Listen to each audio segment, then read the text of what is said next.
Dans cette mini vidéo, on va parler de price action. Je vais te montrer donc quels sont les avantages du price action. Je vais te montrer aussi donc des exemples dans les graphiques de comment je décrypte le price action. Mais avant ça, pense à mettre un petit pouce bleu pour supporter la chaîne et n'oublie pas de t'abonner si c'est pas déjà fait.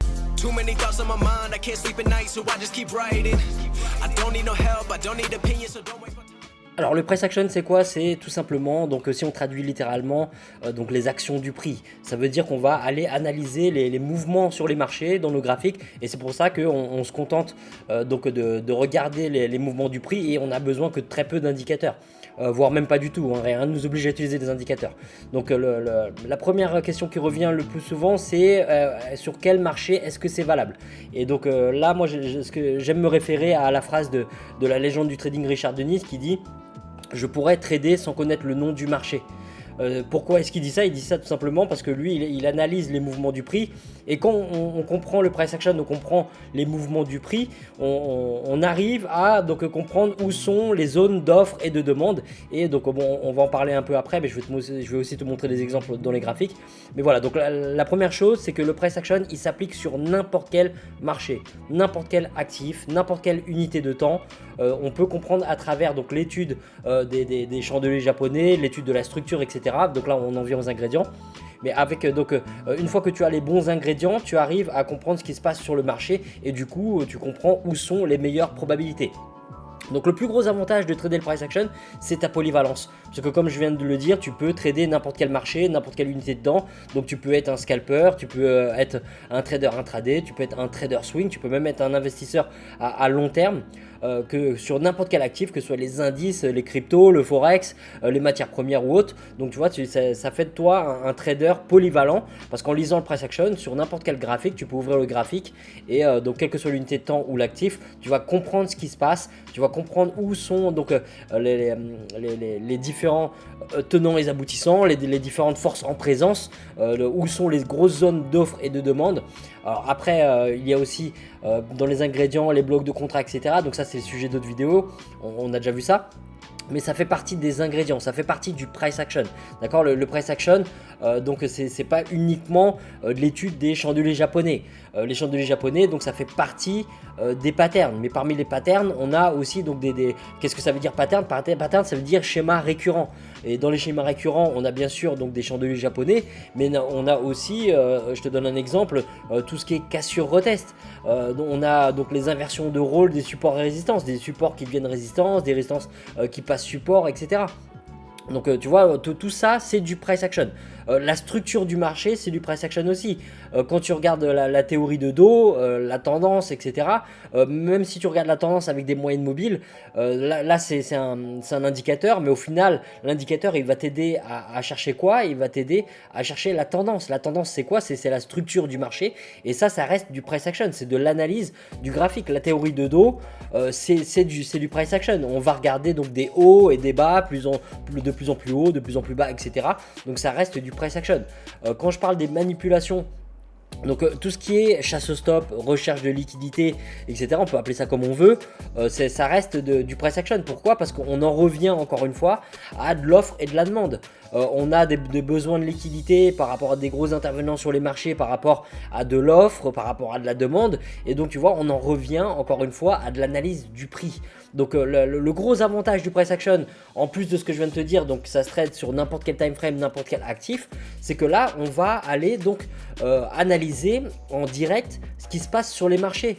Et on va pas compter sur un indicateur qui va lui prendre ce qu'il y a sur le marché et le calculer à travers un algorithme, à travers un calcul mathématique. Non, on va regarder en live ce qui se passe au niveau du marché. Donc ce qui se passe au niveau des fondamentaux, c'est pareil. Une question qui revient souvent, je ferai une vidéo un peu plus détaillée là-dessus, mais j'en parle déjà dans mes mails de conseils. Donc l'analyse fondamentale de l'économie par rapport aux nouvelles, etc. Ça se répercute sur nos graphiques. Et comme je le dis tout le temps, l'analyse fondamentale, elle raconte une histoire. Mais entre ce qui se passe d'un point de vue fondamental, donc par exemple les annonces économiques et l'interprétation que les banques et les gros intervenants vont avoir de ces nouvelles économiques, il y a souvent un fossé. Et c'est pour ça qu'on peut voir des nouvelles qui sont mauvaises pour le dollar et on voit le dollar au moment de l'annonce qui décolle. Donc tu vois, l'analyse fondamentale, elle n'est pas fiable par rapport à ça. Parce qu'elle raconte une histoire, mais nous, ce qu'on veut voir, c'est si l'histoire, elle est achetée ou si elle est vendue.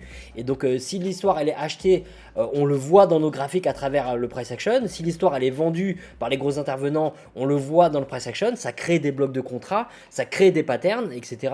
Et donc, l'avantage d'analyser nos graphiques avec du price action, c'est que nous, on ne va pas espérer, on ne va pas parier sur une réaction des banques. On va attendre de voir comment elles réagissent et on va donc agir en conséquence pour avoir en ayant les meilleures probabilités. Donc comme tu peux le voir là, l'analyse price action c'est large, il y a pas mal de choses à savoir, mais maintenant on va basculer dans les graphiques et je vais te montrer comment je vois le price action moi quand je regarde un graphique, comment je trouve les zones d'offres et de demande, les patterns que je vais regarder, comment j'analyse ma structure, etc. Alors on va commencer donc en M15, mais ça peu importe, hein, tu verras que ça marche sur n'importe quelle unité de temps, on basculera après sur du H4 du daily, c'est pareil, enfin c'est pareil, comme tu le sais ça a plus de poids sur les gros time frames, il y a plus de bruit sur les petits time frames, mais l'analyse du price action est la même. Donc la première chose à voir, donc c'est très très simple, on va regarder déjà la structure. Donc pour regarder la structure, premier réflexe, tu dézoomes. Et n'aie pas peur de dézoomer beaucoup, d'accord? Tu veux dézoomer vraiment pour voir la structure dans son ensemble. Et là, quand on dézoome, on se rend compte que la structure, elle est haussière. Et l'avantage de dézoomer, c'est que on n'est pas perdu avec ce genre de mouvement. Si tu regardes dans les 3-4 derniers jours, on a la séparation des journées, et tu te rends compte que là tu te dis il y a une sorte de consolidation, le prix il va nulle part, un jour c'est haussier, un jour c'est baissier, un jour c'est haussier, là on a l'impression que c'est haussier puis après finalement c'est baissier, donc tu vois le fait de dézoomer, tu vas avoir une meilleure vision d'ensemble de la structure et ça te permet de te dire quand on regarde bien, même si on analysait en M15, dans son ensemble, la structure, elle est haussière. Donc je ne vais pas te placer de trendline, mais tu peux imaginer, on peut le faire, mais regarde, tu vois, et je ne me prends pas la tête, je te ferai une autre vidéo pour te montrer comment on place correctement les trendlines, mais il n'y a pas à se prendre la tête sur exactement comment la placer. On comprend que là, la structure, elle est haussière, d'accord? À un moment, c'est passé en dessous, c'est repassé au-dessus, etc. Mais ça, on s'en fiche. Nous, ce qu'on veut voir, c'est que dans son ensemble, on a un canal qui est haussier. Et qu'on place la trendline comme ça ou comme ça change rien au fait que ce soit haussier, d'accord? Donc voilà, premier réflexe, on dézoome, on regarde la structure, on comprend que là, la structure, elle est haussière et que forcément, les probabilités elles sont plus fortes à l'achat. Quand tu vas dézoomer comme ça, même en dézoomant beaucoup, tu verras qu'il n'y aura pas forcément une tendance. Des fois, tu verras que c'est une consolidation et là, tu pourras te dire, soit je cherche quand même des patterns, mais les probabilités sont réduites, soit je vais basculer sur d'autres actifs où la structure elle est claire. Et si tu fais ce travail à la base, tu as de meilleures fondations pour tes probabilités par la suite. Tu verras que ça peut te paraître un peu simpliste la manière où on décrypte le price action, mais comme je dis toujours, l'analyse technique c'est pas ce qu'il y a de plus compliqué et la réussite dans le trading ne se fait pas à partir de l'analyse technique, c'est qu'un détail, c'est 20% de ton trading. Le plus dur c'est plutôt la discipline, la patience, la psychologie, etc. Donc l'analyse price action elle n'est pas difficile en soi, c'est juste qu'il y a pas mal d'ingrédients, il y a pas mal de possibilités, il n'y a pas une seule analyse price action, il y en a plusieurs, il y a beaucoup de patterns, donc on va voir ça par la suite. Alors il y a aussi beaucoup de patterns qui me sautent aux yeux moi parce que avec les années et l'entraînement, donc c'est beaucoup plus simple, mais ne t'inquiète pas si tu ne les vois pas, à force de t'entraîner, à force de comprendre quoi regarder, où regarder, ça va devenir un réflexe pour toi. Donc après avoir vu la structure, donc moi mon premier réflexe c'est de voir les inversions de rôle, entre les supports et les résistances. Et là une fois de plus, les supports et résistances, il y en a plein.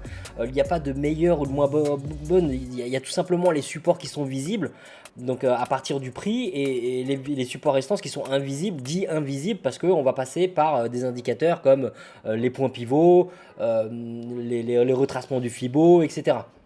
Donc les inversions de rôle, donc c'est par exemple ici, tu vois, on a une résistance, on a un support, on a un support. Donc tu vois, on peut prendre la zone qui est là et je vais pas me prendre la tête pour délimiter exactement précisément parce que ça c'est vraiment se prendre la tête pour rien. Dans un premier temps on veut voir les zones, comment elles réagissent. Donc tu vois, si on place une zone comme ça, on comprend que là c'était un support, ça réagit en tant que résistance, ça agit en tant que support et là actuellement ça agit en tant que support encore. Et si on recule sur le marché, on voit les mêmes réactions partout et ça ne sera pas toujours précis. Là par exemple tu peux dire on a une zone de résistance, est-ce que ça vient faire support? Non. Donc ne te dis pas, bon, il faut absolument que ça réagisse comme ça. Nous, notre but, c'est d'attendre, d'être patient pour voir ce qu'on veut voir. On ne va pas forcer le marché, on va tout simplement être patient et réagir quand on a exactement ce qu'on veut voir. Donc les supports qui passent résistance, les résistances qui passent support, donc ça c'est vraiment la base. Ici, bah, regarde, c'est magnifique, on a donc la résistance, bon, je te mets la zone, hop, voilà, on a la résistance, d'accord, et ça agit en tant que support, inversion de rôle. Ici, alors c'est un petit peu moins clair ici, mais il y a quand même des patterns de rejet, résistance, qui passent support.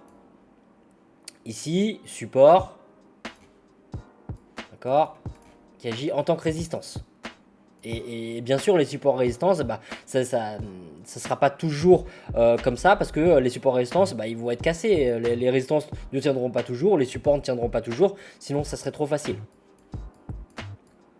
Alors ici, tu vois, on n'a rien, on voit bien qu'on a un beau support ici, mais est-ce que ça agit en tant que résistance? Alors là, oui, tu vois, ça a bien agi en tant que support, on parlera des manipulations après, mais ici, ça a réagi en tant que résistance, d'accord? C'est la même zone, et c'est pour ça qu'il ne faut pas être rigide et fixé sur une seule ligne, un seul prix, parce que le price action, eh ben, il dépassera toujours.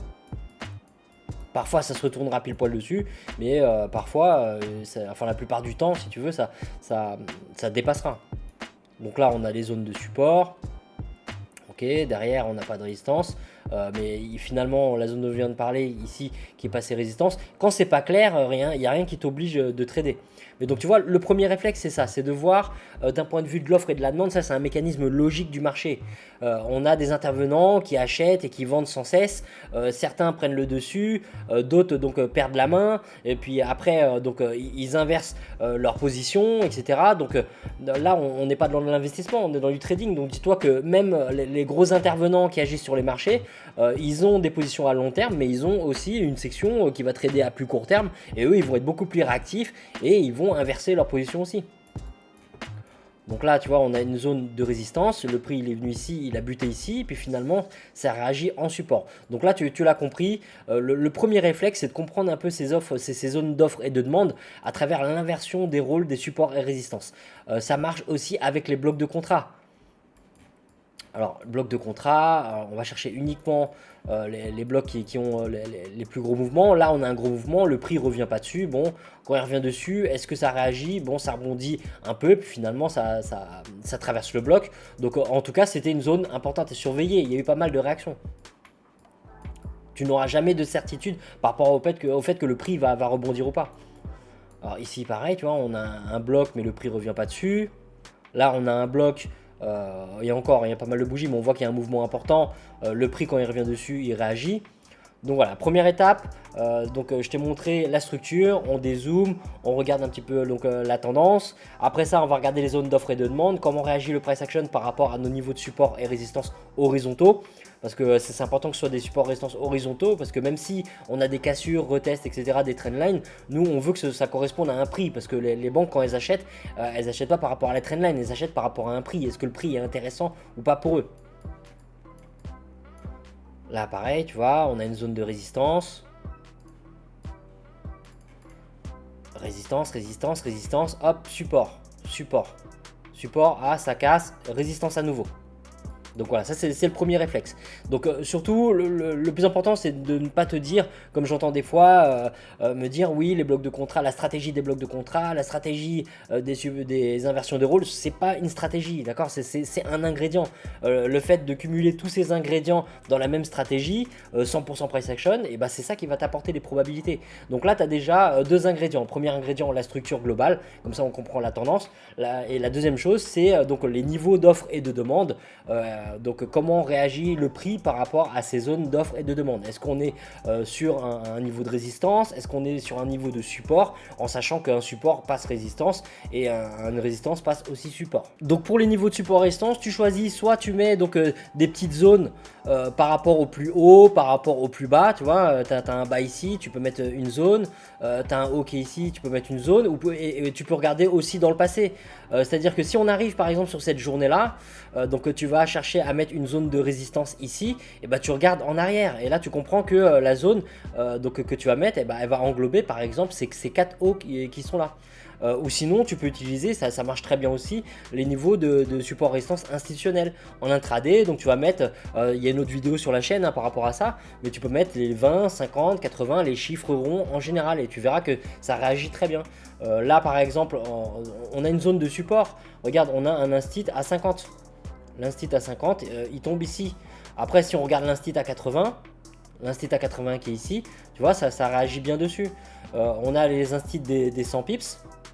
Donc là, tu vois, on a l'instit des 100 pips.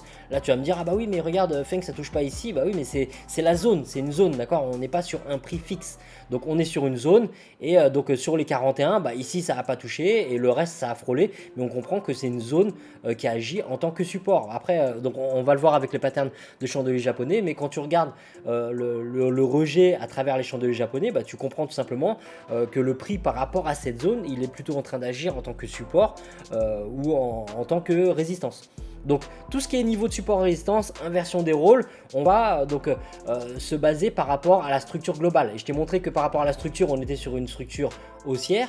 Donc tu comprends que dans une structure haussière, on a plus de chances de prendre des rejets sur des supports que de prendre des rejets à l'achat sur des supports, que de prendre des ventes par rapport à des résistances. Donc si tu commences à mettre les probabilités dans ton sens, à partir du moment où tu fais ça, tu comprends la structure, tu dézoomes, tu comprends la structure, tu détectes tes niveaux d'offres et de demande, et tu vas choisir maintenant tes patterns en fonction de cette structure et en fonction de ces zones. Alors l'étape d'après, donc on va aller regarder donc de plus près les patterns de rejet, les patterns de chandelier japonais. Donc ça c'est pareil, hein, tu peux regarder sur la playlist sur ma chaîne par rapport au chandelier japonais, tout ce qui est pin bar, englobante, harami, etc.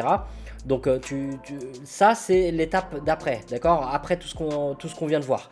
Et l'erreur de beaucoup, c'est d'aller chercher des patterns qui ne sont pas en harmonie avec le contexte, avec la structure qu'on vient de voir et avec des zones clés. On veut trader sur des zones de valeur importantes, on veut que ces zones de valeur, donc on veut trader des rejets en harmonie avec la structure, et si tu n'as pas fait toutes les étapes au préalable, et bah tu n'as pas les meilleures probabilités. Donc si tu veux, là en analysant la structure et en analysant les zones clés, on a déjà mis de belles probabilités dans notre sens, et maintenant on va aller chercher notre signal d'entrée. Donc ça va filtrer tous les signaux qui sont parfois qui sont super. Je te donne un exemple. Ici, regarde, on a un super Evening Star, une étoile du soir. Mais bon, même si derrière tu vois que ça paye, ici aussi, on est à l'inverse de la structure. Donc on va filtrer. Nous, notre travail en tant que trader, c'est d'avoir les meilleures probabilités. Et c'est-à-dire qu'on va pas sauter sur toutes les patterns parce qu'il y a une englobante ici, ou tu vois. Donc je te montre des patterns qui sont donc à contre-tendance. Ici, on a un inside bar, harami à contre-tendance. Des patterns, tu en auras toujours dans les deux sens. Des supports résistance, tu en auras toujours dans les deux sens. Des blocs de contrat, tu en auras toujours dans les deux sens. Et c'est pour ça qu'il ne faut pas trader ça de manière isolée. C'est pas une stratégie en soi. Les patterns de chandelier japonais, c'est pas une stratégie. D'accord? Donc il faut tous les ingrédients. Là, englobante baissière, pin bar baissier, bah, on s'en fiche. Et comme tu peux le voir, là, c'est un très bel exemple. Deux beaux pin bars, une englobante baissière. Et malgré tout, qu'est-ce qui se passe? Le prix décolle. Les probabilités, elles n'étaient pas dans ce sens-là. La structure, elle est haussière. Donc nous, notre travail, c'est d'aller chercher des patterns maintenant d'entrée qui vont donc nous permettre d'appuyer sur la gâchette, mais en harmonie avec tout ce qu'on vient de voir, la structure du marché et nos zones clés. Donc la structure est haussière. Donc là, par exemple, on a la zone qui est ici. On a le pin bar qui est ici, on a le pin bar qui est ici, le corps est un peu grand, mais bon, là c'est pas terrible parce que le corps il est baissier, et on a quasiment autant de corps que de mèches. Ici c'est déjà mieux, surtout que le corps il est haussier et c'est en harmonie avec la structure, donc on a un petit mouvement haussier derrière. C'est le genre de setup qui sont plus intéressants. Donc ce sont des probabilités, même si tu prends un setup qui est parfait par rapport à tout ce que je te montre. Donc si tu as une bonne compréhension du trading, tu comprends très bien ça. On peut avoir une super structure, on peut avoir une super zone de valeur, on peut avoir une super pattern d'entrée, et le prix ne passe pas. Mais sur le long terme, c'est la loi des grands nombres. Si tu prends une bonne quantité de trades, les probabilités iront dans ton sens et tu auras plus de gains que de pertes. Donc la structure est haussière. Qu'est-ce qu'on a ici? Allez, on a une zone de résistance. Là c'est la session asiatique encore. Hop, on pose notre zone. Donc on a une zone de résistance ici. On va imaginer qu'on est encore comme ça, qu'on ne sait pas, on ne sait pas ce qui se passe. Tu es en intraday, tu as préparé ta zone. Bon, bah, clairement, on a une zone de résistance qui est ici. Nous, on préfère les setups à l'achat parce que la structure, elle est haussière. Et donc, on patiente, on patiente. Tiens, on a une cassure. Est-ce que ça agit en tant que support? Tu vois, là, on a un très bel exemple. On a une englobante haussière ici et on a un super pin bar baissier.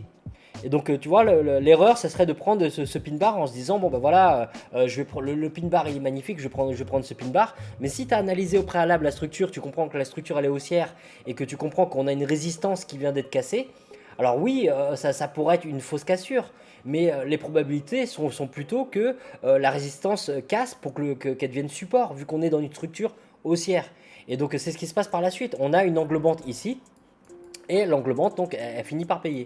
Donc tu vois, c'est pas compliqué. Là, on a une zone de résistance qui passe support. Est-ce qu'on a une pattern? Oui, on a un Arami ici. Il y a un inside bar. Inside bar par rapport à la bougie Merkela, ça casse par le haut. Ça paye pas tout de suite, mais ça finit par payer par la suite. Et donc, il y a des journées où tu n'auras rien. Et c'est comme ça. Dans le trading, il faut savoir se retenir parce que il y a énormément de patterns, il y a énormément de setups.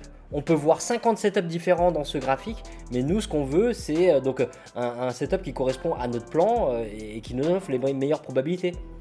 Zone de résistance, zone de support. Est-ce qu'on a une pattern claire de rejet? Bah pas vraiment. Donc on peut voir le prix partir et se dire ah bah mince, j'avais bien identifié la structure, j'avais bien identifié la zone de résistance, le prix il est bien revenu sur la zone de support. Tout ce qui me manquait, c'est un pin bar pour rentrer dedans. J'ai pas eu de pin bar et bah le prix est parti sans moi. Bah c'est pas grave, c'est comme ça. Je mets un bloc de contrat parce que là clairement j'ai un mouvement qui est brusque, le prix revient pas là-dessus et je pense à ce moment-là quand je suis encore dans cette bougie là ou ici je me dis ah super il va revenir sur mon bloc de contrat, je vais le prendre à l'achat, il revient pas, il part sans moi, ça fait partie de la routine donc dans le trading, donc c'est comme ça, il faut l'accepter. On ne touche à rien tant que ça ne correspond pas à notre plan. C'est pour ça que je disais tout à l'heure que la discipline est beaucoup plus importante que l'analyse technique en elle-même.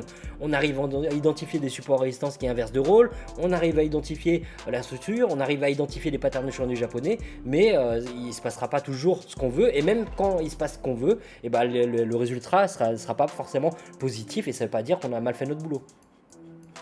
Alors tu vois, une journée comme ça, regarde, il se passe rien, t'as une zone de résistance ici, t'as une zone de support, et il y a certainement une news qui est arrivée, le prix il est parti dans les deux sens, t'as été patient, là tu comprends quoi que finalement le prix réintègre la consolidation qui est là, bah t'as pas envie de faire quoi que ce soit. Ah tiens, on a une cassure, un retest, pin bar, ici avec une espèce de tel bar baissier, ah bah ça c'est bien pour un setup baissier, bah oui mais la structure est haussière, donc j'ai pas envie de prendre ce trade là. Ah, résistance, le prix revient dessus, non il revient pas, tant pis. Ici, bon, la zone de résistance n'est pas claire, on a quand même une zone de résistance par rapport au pin bar qui est là, le prix revient dessus, là on pourrait se dire, bon bah la zone de résistance on l'a pas mise parce que c'était pas clair, donc quand c'est revenu et que ça nous a fait une pattern claire, et ben on n'a pas forcément identifié cette zone comme une résistance, donc on n'y touche pas, le prix part sans nous. Zone de résistance claire, le prix ne revient pas dessus, on laisse filer. Zone de résistance claire, le prix ne revient pas dessus, on laisse filer. Là pareil, zone de support, ça casse, ça reteste pas, on laisse filer, là c'est le bordel, on comprend rien, on touche à rien. Zone de résistance, ok, il se passe rien, à aucun moment les résistances sont cassées, on peut même dire que c'est un genre de triangle un peu, toute cette journée là, bah, tu t'ennuies, il se passe rien, tu bascules sur d'autres paires. Alors là, c'est un peu mieux, regarde là, on a clairement une belle zone de résistance parce que, alors ici support, on pourra même revenir encore en arrière, hein, tu vois, mais regarde, ici, support, résistance, résistance, support. D'accord? Donc, à partir de, quand tu étais ici, quand le prix a chuté ici, tu pouvais déjà placer cette zone. D'accord? Parce que tu avais déjà un support ici, un deuxième support ici, résistance ici et résistance ici. Donc, deux fois support, deux fois résistance. Donc, tu peux la placer cette zone. Tu tires la zone et tu vois pas ce qui se passe après. D'accord? T'en es là. Et donc là tu patientes, tu dis bon la structure elle est haussière, ah tiens la résistance elle est cassée, est-ce que ça va retester? Ah bah ce coup-ci ça a retesté. Ça a retesté, ça m'a fait un super pin bar haussier, je rentre à la fermeture du pin bar, ça me paye tout de suite. Bon, là je suis passé en daily sur une matière première, sur l'or, juste pour te montrer que le price action c'est la même chose. C'est juste que bah, il y a plus de bruit sur les petits time frames, il y a beaucoup plus d'incohérences et c'est beaucoup plus irrationnel. Quand tu montes sur les gros time frames, les patterns ont plus de poids, tu as moins de faux signaux, mais l'analyse se fait exactement de la même manière. Donc, comme tout à l'heure, on dézoome, on regarde la structure globale. Regarde, quand tu regardes, quand tu es trop zoomé sur ton graphique, qu'est-ce que tu vois? Est-ce que c'est une tendance baissière? C'est pas très clair parce que là finalement les précédents hauts sont cassés, donc là on repart peut-être sur une tendance haussière, il y a un renversement, etc. Tu dézoomes un peu plus, là tu dis ah bah là regarde, on a une tendance qui est baissière, on a un super canal baissier, regarde c'est super, le canal est baissier, etc. Donc quand tu vois ça, tu te dis c'est baissier. Mais quand on dézoome réellement, qu'est-ce qu'on voit sur l'or? Bah, c'est haussier. D'accord, dans sa tendance globale, c'est haussier. Alors oui, on a un retracement, mais après, alors après tu peux encore monter sur le time frame, mais regarde, globalement, c'est haussier. Bon, ça ne va pas charger, c'est pas grave.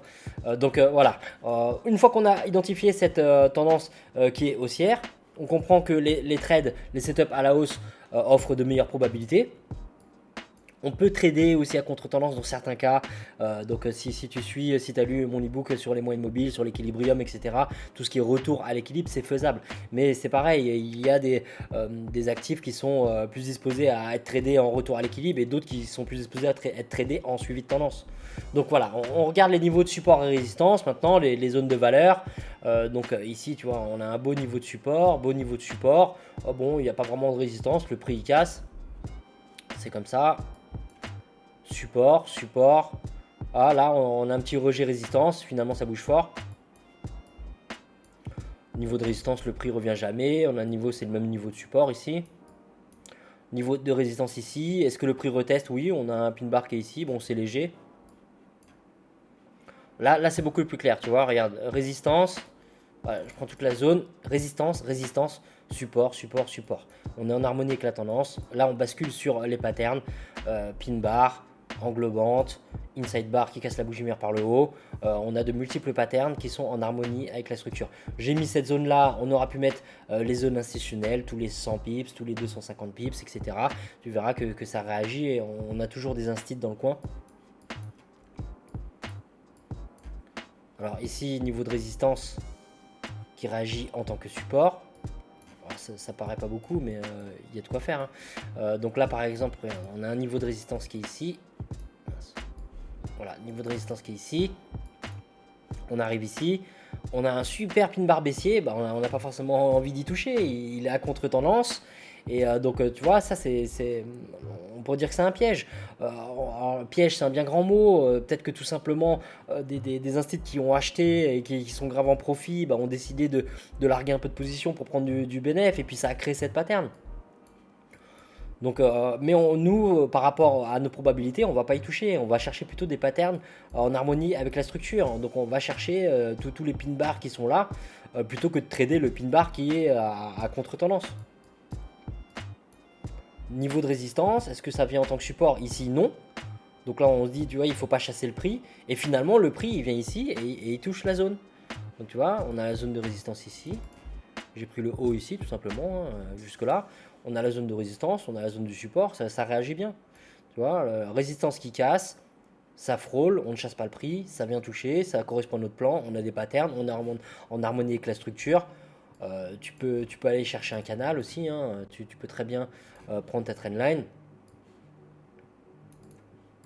Ok, voilà. Un maximum de points de touche. Alors tu vois, je vais prendre ce point de touche là aussi. Voilà. Donc point de départ, point de touche ici, point de touche ici, point de touche ici, point de touche ici. Là encore. Donc tu vois, la trendline, on va pas forcément la trader, mais ça nous montre que la structure, elle est haussière. Après, on a des zones qui correspondent à des prix. Les zones cassent, ils viennent retester. On est en harmonie avec la structure. On a des patterns en harmonie avec la structure. On est sur des zones importantes et ça nous offre des probabilités. Donc, tu vois, tout ça, ça va déjà mettre les probabilités dans son sens. Il y a encore d'autres choses à savoir. Évidemment, il y a une notion de ratio risque-profit, de comment manager son trade, etc. Mais ça, c'est encore autre chose. Donc, je vais faire d'autres vidéos dessus. Mais si tu n'es pas encore abonné à ma mailing list, je donne beaucoup plus de conseils par mail, et donc tu as juste à cliquer sur le lien en dessous, tu vas récupérer les e-books, et avec les e-books tu vas recevoir aussi une cinquantaine de conseils par mail, et tu vas voir que je rentre un peu plus en détail sur d'autres points comme par exemple le ratio risque-profit, etc. Voilà, c'est la fin de cette mini vidéo. Donc rappelle-toi tous les ingrédients d'un price action gagnant. Dans un premier temps, le contexte, on pense à dézoomer, ensuite une zone de valeur importante, une zone clé, donc les niveaux de support et résistance. Là tu as le choix, ça peut être donc des supports résistance institutionnels, ça peut être des hauts et des bas, tu peux ajouter les points pivots, les niveaux de retracement du Fibonacci, etc. Donc tu as la zone de valeur. Après la zone de valeur, tu vas aller chercher des patterns, toujours en harmonie avec la structure que tu as définie au départ. Tu vas trader aussi les zones clés de préférence en harmonie avec la structure au départ. On reviendra sur d'autres points qui sont importants aussi au niveau du price action, parce que tu te doutes bien que c'est très vaste, hein, mais là tu as déjà les bases si tu veux pour mettre les probabilités dans ton sens. Pense à mettre un petit pouce bleu si ça t'a plu, n'oublie pas de t'abonner si c'est pas encore fait. Tu peux aussi mettre ton mail sur le lien qui est juste en dessous de la vidéo pour recevoir tous les conseils et les e-books. Allez, je te souhaite un bon trading.